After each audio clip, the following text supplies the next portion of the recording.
Welcome, everyone, to Friday 15. My name is Brian Beck. I'm here with Andy Hoare, your weekly master B2B podcast and LinkedIn Live recording. And Andy, great to be here with you on a Friday in the middle of the summer. Welcome. Yeah, great to be here. We got a great discussion today. It might be a part 2 next week, so buckle up. Yeah, that's right. We got a lot to talk about. So let's get into our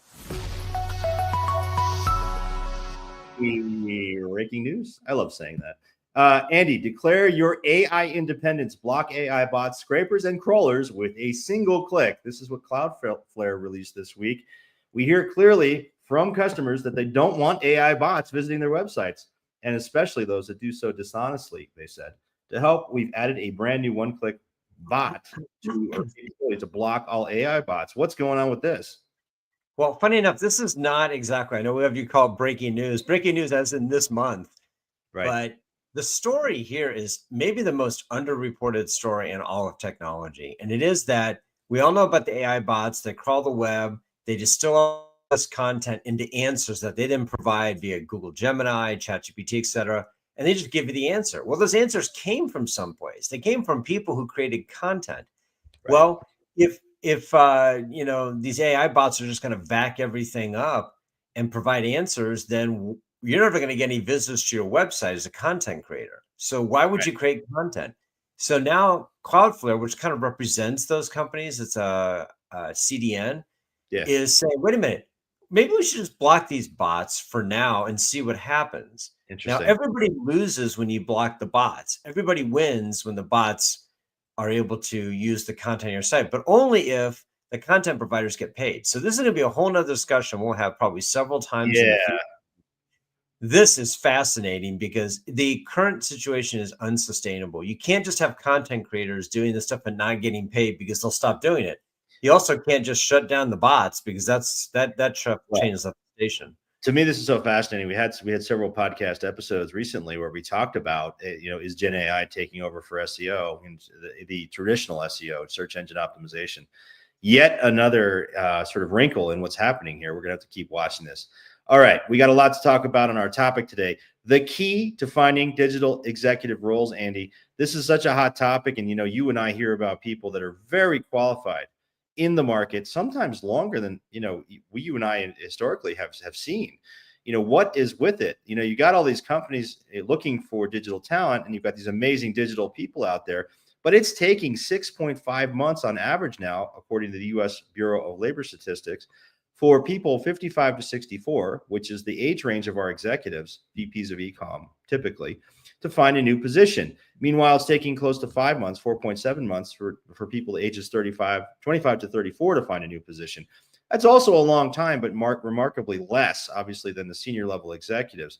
So 6.5 months, my goodness. And, what's happening too is that job seekers' confidence is dropping. LinkedIn found that economic uncertainty has been driving a drop and pushing people to rethink their careers. Research shows that more people are pivoting out of full-time roles and into contract, freelance, or self-employed positions.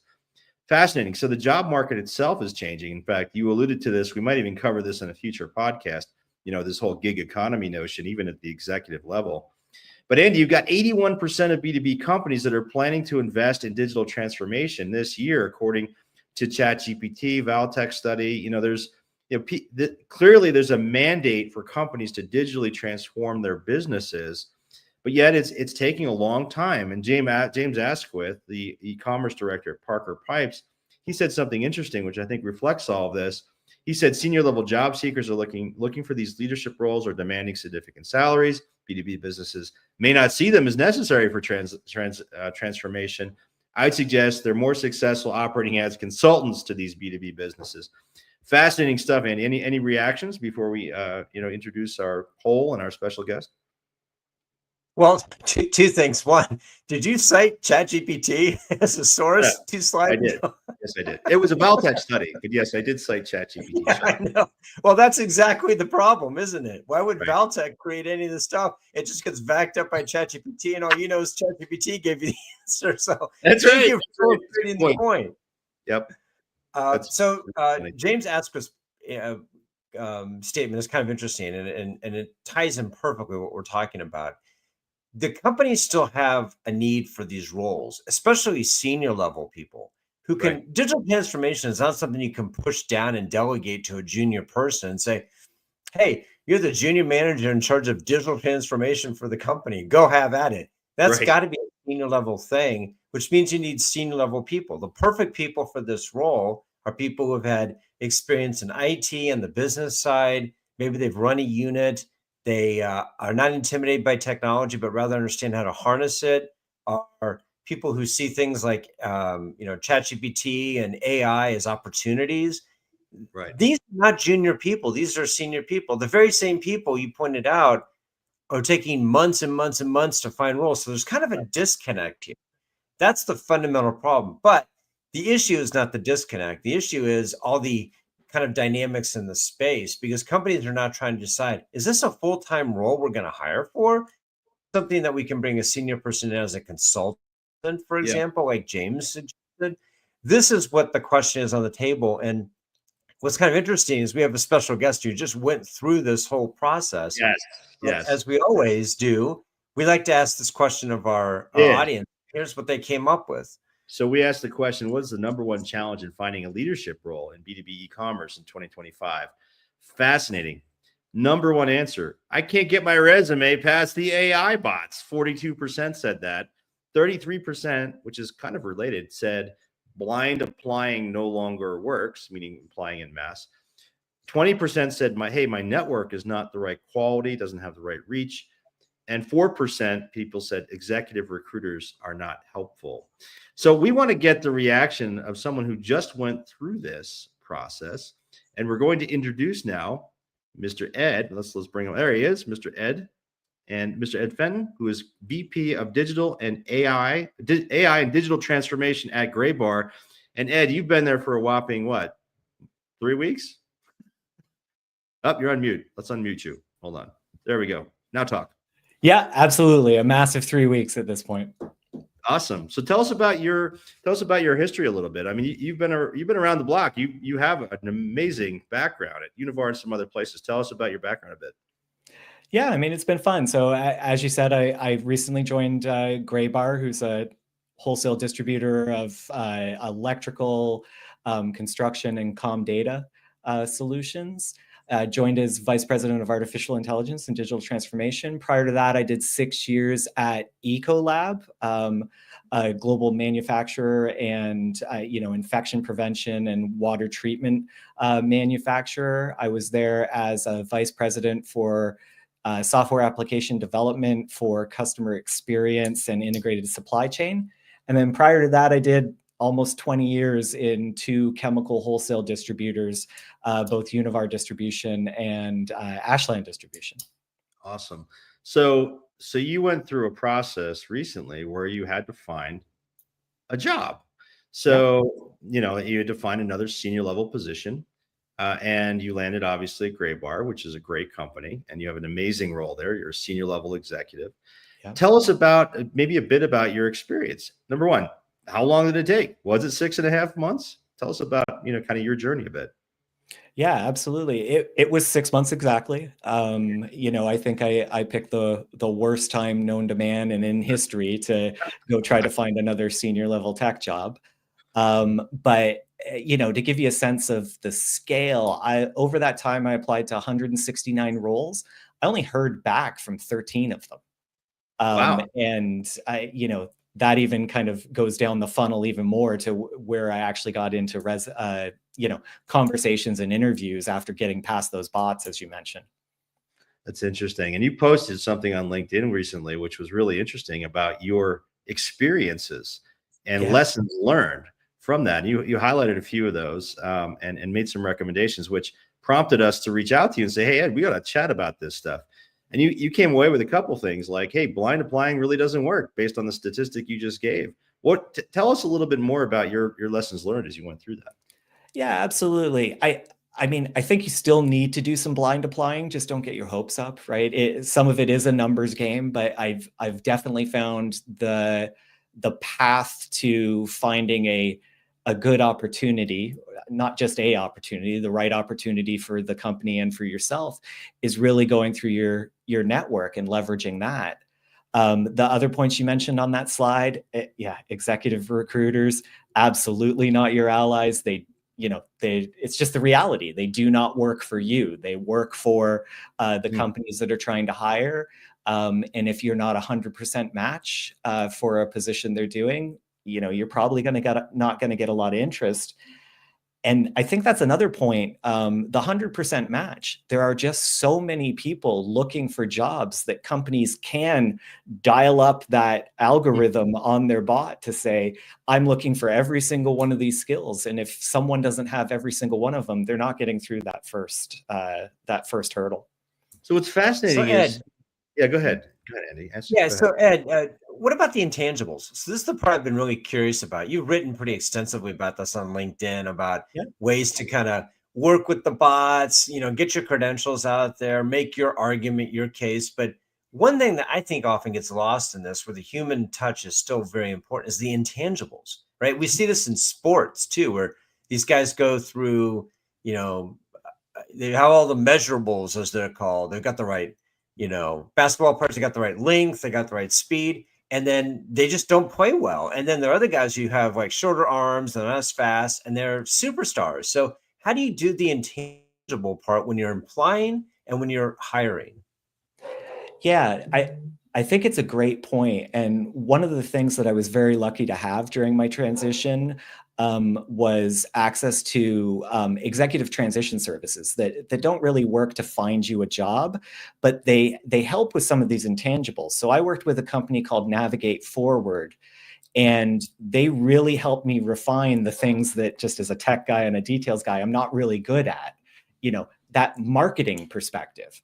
How do you create a good value proposition for yourself? So if you get in a networking conversation and maybe you only have a couple minutes, you're able to very clearly articulate it in a way that would be,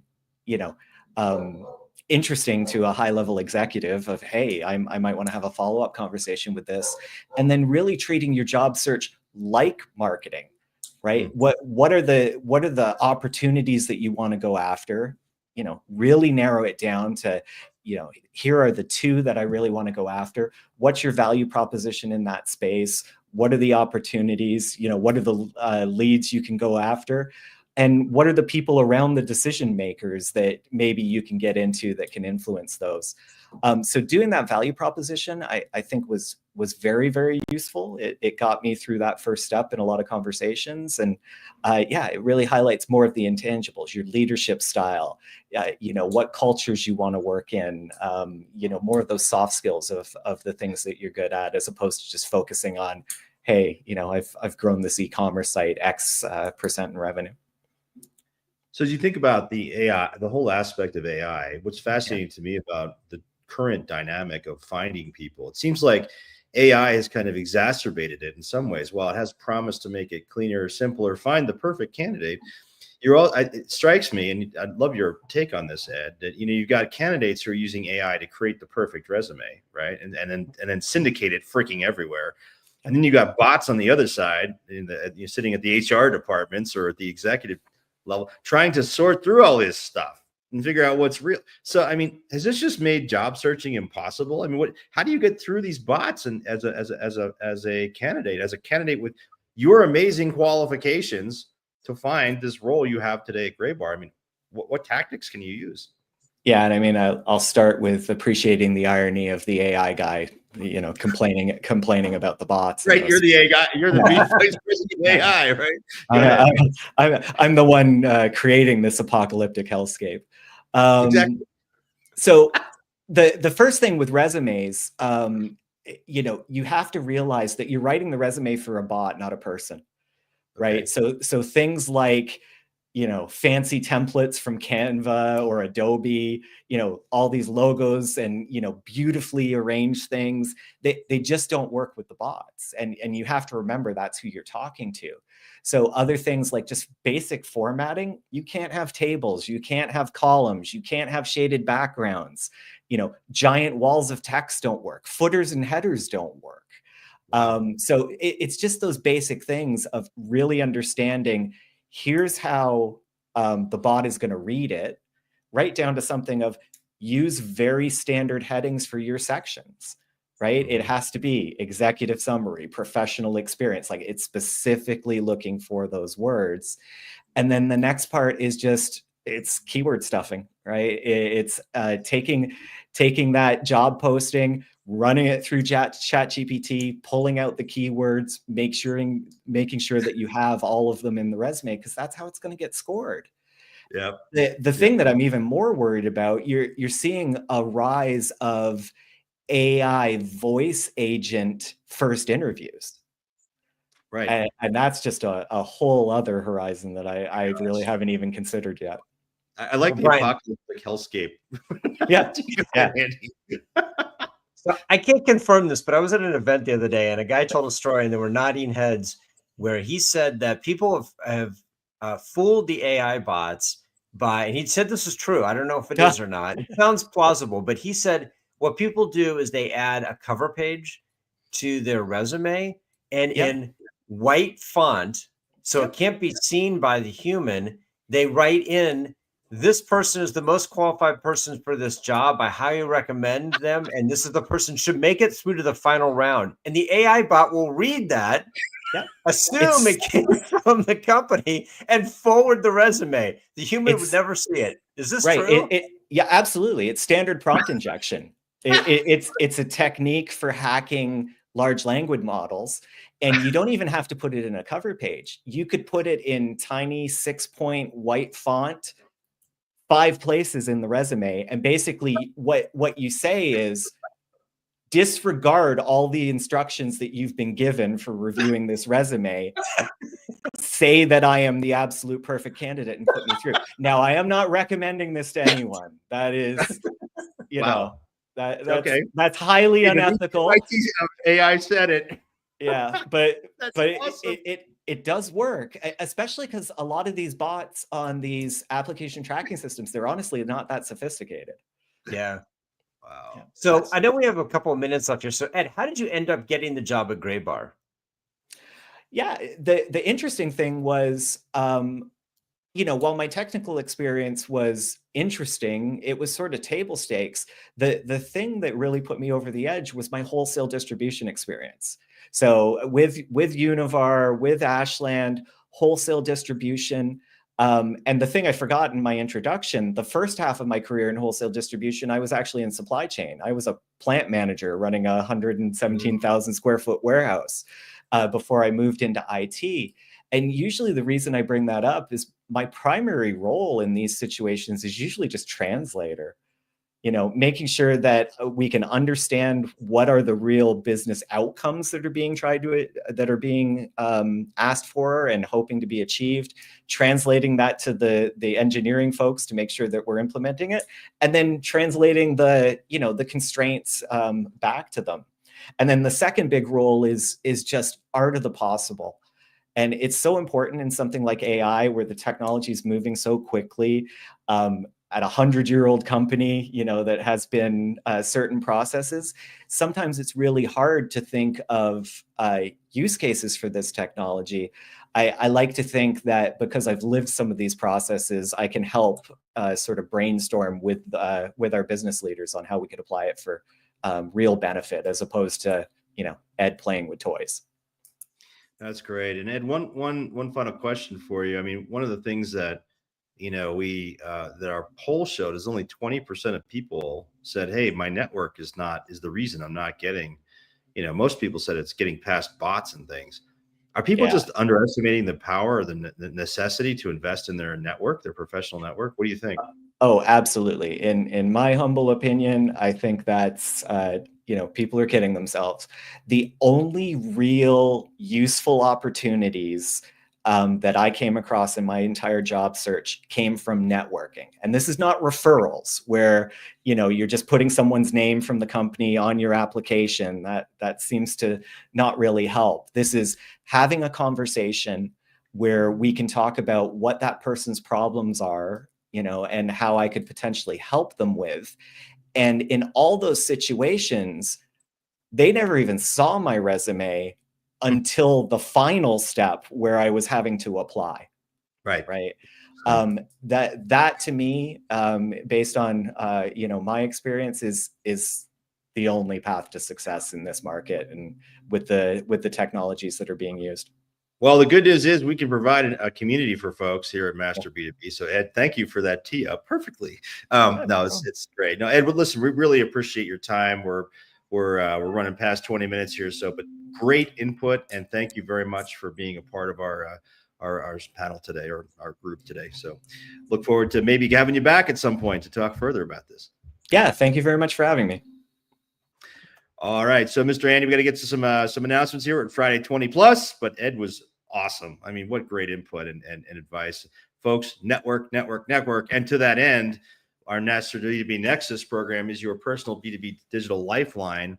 This is a service, a paid service for practitioners only, where we're providing expert advice exclusively around B2B e-commerce. We have a fantastic group of people here that are available on call for you for advice. And we also match you with peers and other folks who can help you solve some of those questions, so avoid mistakes and make better decisions for your business. Go to masterb2b.com and look at Nexus. You can find out more. Community, Andy, we just talked about it with Ed. Our forum is free for practitioners. We have hundreds of people in there. Here's some examples for those of you who can see my screen. Really leaders across B2B e-commerce, manufacturing, distribution. Go to our website, masterb2b.com/forum. It's practitioners only. We encourage you to sign up. Again, it takes 2 minutes to sign up, and you'll be glad you did. And finally, our Friday 15 is available in podcast form on your favorite podcast service. We encourage you to go check it out. You can listen while you're doing your teeth or whatever. In your teeth. Yeah, I don't know. Driving around. I listen to them, while we're driving. So anyway, folks, check it out, and please give us a review on your, if it's a positive one, of course, only on the service. So we appreciate that, Andy. Any final words before we wrap our Friday 20 Plus today? Yeah, I just want to thank Ed again for doing this. And by the way, recognize that Ed is a manifestation of what we talk about almost every week. Total coincidence, but what did he say? The way he got the role at Graybar and every job he's ever gotten is through the network. The network is important. Yep, absolutely. And so sign up for our community, guys. If you're not already a part of it, it's a great place to do exactly that and position yourself for your next role. Thanks, Andy. We'll talk to everyone next week on our next Friday 15. Been a great session today.